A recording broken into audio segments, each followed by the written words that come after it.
काली हवेली का रहस्य। भाग 1। गांव की दहशत। उत्तराखंड के पहाड़ों के बीच बसा था एक छोटा सा गांव धनपुर। ये गांव अपनी सुंदरता, हरियाली और शांत वातावरण के लिए जाना जाता था, लेकिन इसी गांव में एक ऐसी जगह थी जहां कोई जाना नहीं चाहता था, काली हवेली। गांव वाले कहते थे कि वहां रात को अजीब सी आवाजें आती हैं, और जो भी उस हवेली में गया वो कभी लौटकर नहीं आया। इस हवेली को देखकर हर किसी के रोंगटे खड़े हो जाते थे। काले पत्थरों से बनी यह इमारत सालों से वीरान पड़ी थी। खिड़कियां टूटी हुई थीं, दीवारों पर बेलें चढ़ी थीं, और वहां हर वक्त एक अजीब सी ठंडी हवा बहती थी। भाग 2। अर्जुन की जिज्ञासा। अर्जुन गांव के स्कूल में पढ़ने वाला एक होशियार और साहसी लड़का था। उसे किताबों से बहुत लगाव था, खासकर रहस्यमयी कहानियों से। जब उसने काली हवेली के बारे में सुना तो उसके अंदर एक तीव्र इच्छा जाग उठी, आखिर इसमें ऐसा क्या है जो सब डरते हैं। उसने अपने दोस्तों से कहा, मैं काली हवेली जाऊंगा और पता लगाऊंगा कि वहां क्या है। दोस्त डर गए, पागल हो गया है क्या अर्जुन?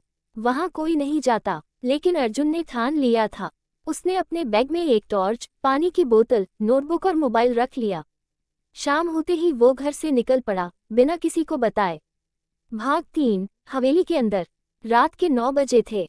पूरा गांव अंधेरे में डूबा हुआ था। अर्जुन ने चुपचाप हवेली की ओर बढ़ना शुरू किया। हवेली के पास पहुंचते ही उसे एक अजीब सी गंध आई। दरवाजा जरा सा खुला हुआ था। उसने हल्के से धक्का दिया और दरवाजा चींची की आवाज करता हुआ खुल गया। अंदर चारों ओर धूल जमी थी, मकड़ियों के जाले, टूटे हुए फर्नीचर, फर्श पर बिखरे कागज और दीवारों पर धुंधले चित्र।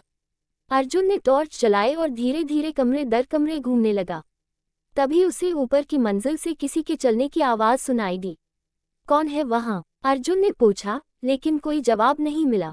भाग 4। भूत या कोई इंसान। अर्जुन धीरे धीरे सीढ़ियां चढ़ने लगा। हर कदम के साथ उसका दिल तेज धड़कने लगा। ऊपर पहुंचते ही उसने देखा, एक बूढ़ी औरत एक कमरे के कोने में बैठी थी। उसका चेहरा झुर्रियों से भरा था, बाल बिखरे हुए और आंखों में अजीब सी चमक थी। तुम कौन हो? अर्जुन ने डरते हुए पूछा। बूढ़ी औरत बोली, तू क्यों आया है यहाँ? किसी ने तुझे रोका नहीं।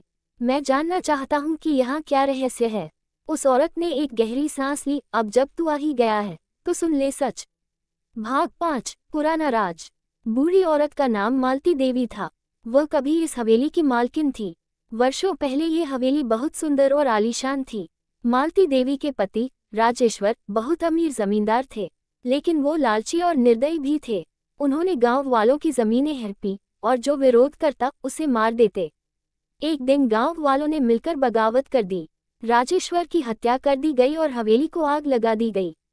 उस आग में मालती देवी का बेटा भी जलकर मर गया। उस दिन के बाद मैं कभी इस हवेली से बाहर नहीं निकली। लोगों ने इसे भूतिया कहना शुरू कर दिया, लेकिन सच यह है कि मैं यहाँ सजा भुगत रही हूँ, अपने पति के पापों की सजा। भाग 6। अर्जुन की समझदारी। अर्जुन ने सब ध्यान से सुना। अब उसके सामने सच्चाई थी। कोई भूत नहीं था, बल्कि एक औरत जो अकेलेपन, पछतावे और दुख के साथ रह रही थी। उसने मालती देवी से कहा, आपको गांव में आना चाहिए। सब कुछ बदल चुका है। आपको माफ कर दिया जाएगा। मालती देवी की आंखों में आंसू आ गए। वर्षों बाद किसी ने उससे इतनी समझदारी और दया से बात की थी। अर्जुन ने अगली सुबह गांव वालों को पूरी बात बताई।